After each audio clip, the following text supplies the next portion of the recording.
안녕하십니까. 10월 첫째 주 더 여론 시간입니다. 지금 막 YTN 방송 출연하고 왔는데요. 오늘 이슈는 추미애 장관과 윤석열 총장 사퇴 방안에 대해서 여론 조사를 해봤습니다.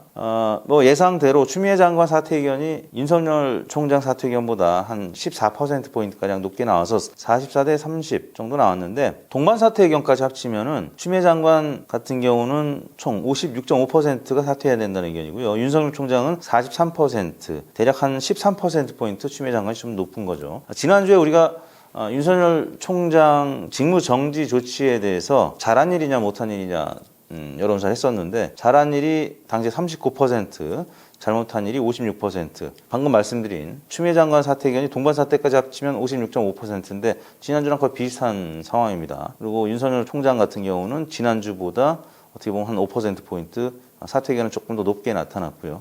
지금 두 사람의 갈등 때문에 국민들의 피로감 쌓여가고 있고요. 그러다 보니까 윤석열 총장에 대한 부정적인 의견도 조금씩 늘어나고 있는 것이 아닌가 싶은데요. 지난주 화요일 날 법원의 결정이 있었죠. 행정법원의 직무 정지 이제 가처분 소송을 했는데, 윤석열 총장의 이제 손을 들어줬습니다. 물론 이제 그건 본안 소송이 아니라 절차적인 부분을 따지는 거였는데, 아무튼 그 결과 때문에라도 조금 더 추미애 장관한테는 불리한 결과가 나올 수밖에 없었겠죠. 지역별로는 대전, 충청, 세종에서 추미애 장관한테 불리한 의견이 높았습니다. 63%로 나머지 대략 40%대였는데, 대전, 충청, 세종 이 지역은 말이죠, 윤석열 총장의 부친이 또 충청 출신이라는 점에서 최근 들어서 대전, 충청, 세종에서의 여론이 좀 당청에 불리하게 나오고 있는 것 같습니다. 반면에 광주, 전라 지역에서만 윤석열 총장의 사퇴 의견이 소폭 높았습니다. 지역별로는 그렇고요. 지정당별로도 역시 민주당 지지층에서는 윤석열 총장 사퇴 의견이 높은데, 국민의힘의 추미애 장관 사퇴 의견보다 한 20%포인트가량 차이가 났습니다. 그만큼 국민의힘은 지금 똘똘 뭉쳐있고요. 민주당 지지층은 이게 너무 이제 이 장기화되는 것에 대한 부담감 때문인지 국민의힘 지지층보다는 덜 뭉쳐 있고요. 다만 문재인 대통령 긍부정 평가별로는 비슷했습니다. 긍정 평가층에서는 윤석열 총장 사퇴 의견이 71%, 부정 평가층에서는 추미애 장관 사퇴 의견이 75%, 뭐 크게 차이는 나지 않았습니다. 뭐 대략 지금 이런 상황이고요. 지금 법관 회의가 열리고 있습니다. 이제 비대면으로 열리고 있는데 125명의 법관들이 모여서 지금 회의를 하고 있습니다. 5명만 동의하면은 이 안건이 이제 회의 안건으로 부의가 되는데, 어떤 결과가 나타날지 이 여부에 따라서 추후 갈등의 분수령이 될 것 같고, 또 하나는 10일 날 있을 징계위원회에서 어떤 결론이 나느냐에 따라서 향후에 이 추후 갈등은 새로운 국면을 맞이할 수 있을 것 같은데요. 오늘 이제 오전에 또 일찍 뉴스공장에도 나갔죠. 뉴스공장에서 이제 언급이 됐습니다만은 문재인 대통령 지지율과 민주당 지지율이 좀 빠졌는데, 그 빠진 계층이 보면은 진보층, 또 뭐 광주, 전라 지역, 또 뭐 민주당 지지층, 이런 지지층에서도 빠진 이유가 절차적인 부분 좀 어떻게 보면 스텝이 좀 꼬인 측면이 있는데요. 뭐 그러다 보니까 이 검찰 개혁에 있어서 절차적인 부분, 뭐 과정 이런 부분들을 좀 꼼꼼하게 챙겨서 좀 확실하게 검찰 개혁을 하라는 어떤 채찍질 뭐 이런 얘기가 나왔었고요. 이제 박시영 윈지코리아 대표가 그런 얘기를 했었고, 그런 부분은 이제 저도 공감을 하는 게, 열린민주당 지지층, 문재인 대통령을 어떻게 보면 가장 적극적으로 지지하는 계층이겠죠. 열린민주당 지지층에서는 문재인 대통령 지지율이 좀 올랐거든요. 그런 부분을 본다면 추후 갈등이 진보층은 진보층대로 결집을 시키고, 또 보수층은 보수층대로 결집을 시키는 그런 영향이 아니었나 싶은데요. 문재인 대통령 지지율이 37.4%, 리얼미터 기준에서 취임 후 최저치를 기록했습니다. 기존의 최저치는 41.4%였는데요. 작년 10월 달, 그때 뭐 조국 사태 때죠. 그때 좀 많이 하락을 했었는데, 그때 이후에, 그러니까 10월 2주차 이후에 14개월 만에 최저치를 기록했습니다. 지난주 일간으로 보면 화요일 날 가장 많이 빠졌습니다. 말씀드린 서울행정법원의 윤석열 총장 집행정지 효력정지 신청 사건을 인용한 날이었는데요. 그날 36.7%였고, 목요일 날은 39.6%까지 반등을 했습니다. 그런데 이제 금요일 날 다시 조금 하락세였는데요. 역시 또 추윤 갈등이 계속 재점화되면서, 무슨 얘기냐면 법원에 윤석열 검찰총장직 복귀 결정 불복 관련돼서 추미애 장관이 항고장을 제출했다, 이런 소식이 이어지면서 조금 또 흔들리는 모습을 보였습니다. 최근 들어서 이제 리얼미터뿐만 아니라 지난주 갤럽에서 39%로 빠졌고요. 리얼미터 조사가 다른 조사 기관과 좀 다른 거는 조사 방법도 이제 유무선 비율이라든지 ARS 비율 뭐 이런 등등 있겠지만 또 전에 한번 언급했죠.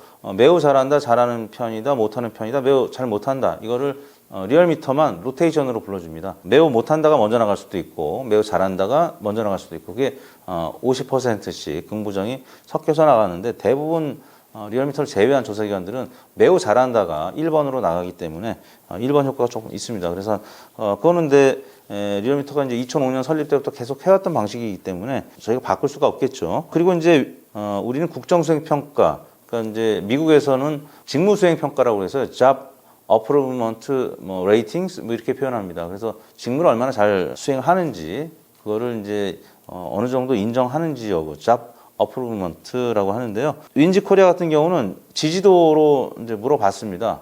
국정수행 평가는 윈지도 이제 이번 주에 해봤더니 하락한 게 이제 비슷하게 나타나는데 지지도 문재인 대통령을 국정수행과는 무관하게 지지하느냐. 저희도 이제 과거에 모 기관에서 조사를 받아서 지지도 조사를 가끔 해봤는데 지지도는 국정수행 평가보다는 뭐 5 내지 10%포인트 높습니다. 왜냐하면 문재인 대통령이 지금 하고 있는 여러 가지 일들, 코로나19 대처라든지 부동산 정책이라든지 이런 것과는 무관하게 뭐 5년 단임제니까 뭐 이제 다시 선거에 나갈 건 아니죠. 그래서 우리가 보통 지지하는지 여부는 잘 물어보지는 않는데 그래도 정치인으로서 지지하는지 거기에 대해서는 문재인 대통령이 국정수행 긍정평가보다는 5 내지 10%포인트 높게 나타나는 점. 정당 지지도도 역시 민주당이 29.7%로 4.4%포인트 하락했는데 대통령 지지율 지난주 대비 6.4%포인트만큼은 아니지만 아무튼 비슷하게 하락했습니다. 국민의힘은 3.4%포인트 오르 31.3%. 국민의힘 내부에는 여러 갈등 요인도 있고 또 장룡들의 지지율 오르지 못하고 있는데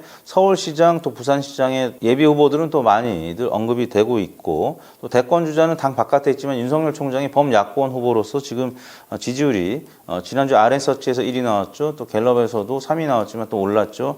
그러다 보니까 그 행정법원 또 판단이 있은 이후에 윤석열 총장 지지율이 오르다 보니까 그동안에 국민의힘 지지율이 이제 잠룡이 없어서 미래 권력이 없어서 지지율이 안 나온다 이런 얘기들이 있었잖아요. 그래서 국민의힘이 지금 31.3%까지 오른 거는 윤석열 총장이 지금 지지율이 워낙 강세를 보이다 보니까 거기에 힘입어서 좀 지지율이 동반 상승한 측면도 있다고 봅니다. 그 외에 국민의당 7.2%, 0.1%포인트 올랐고 열린민주당 5.5%, 1.2%포인트 하락했고요. 정의당 5.2%, 시대전환 0.9, 기본소득 0.7 순으로 나타났습니다. 대략 정당 지지율까지 이제 살펴봤고요. 저희가 이제 이번 주 같은 경우는 아마 내일 오마이뉴스 의뢰로 서울시장, 오세훈 전 시장과 나경원 전 의원 등 다 포함해서 다자구도로도 이제 조사를 했고 또 범야권, 금태섭 의원까지 포함시켰습니다. 그래서 범보수 야권 그리고 이제 민주당 이렇게 나눠가지고 카테고리별로 이제 또 조사를 했는데 아마 내일 화요일날 발표할 것 같고요. 그 다음 날 수요일날은 부산시장 선거 조사 결과를 발표할 것 같습니다. 최근 들어서 이렇게 모두를 망라해서 조사한 적은 없는데요. 아까 뉴스공장에서 제가 말씀드렸지만 오세훈 전 시장 같은 경우는 이제 출마 의사가 그동안에 없었고, 근데 다만 안 나간다고 얘기는 지금 안 하고 있단 말이죠. 그리고 더욱이 제가 뉴스공장에 살짝 언급을 했는데 지금 거론되는 서울시장 후보 중에 한 사람이 오세훈 전 시장한테 선대위원장을 맡아달라 이렇게 부탁을 했는데 사양을 한 모양입니다. 그래서 부탁을 한 그 예비 후보 입장에서는 이 서울시장 출마 의사를 지금 접은 게 아니고 나갈 가능성이 좀 있는 것 같다 이렇게 생각할 수도 있는 그런 어떤 신호로 받아들일 수 있는 그런 소식이었고요. 아무튼 오세훈 전 시장은 아직 결정을 못한 것 같고 또 이쪽 박영선 장관 같은 경우도 1차 개각에 포함이 안 됐죠. 2차 개각에 포함이 될지는 모르겠는데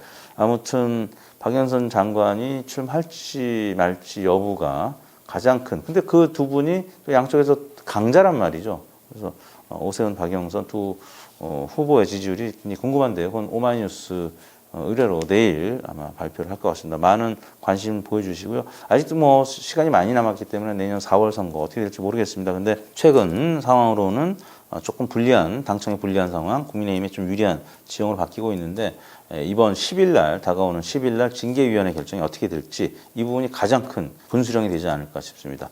이번 주 더 여론은 이것으로 마무리하겠습니다. 감사합니다.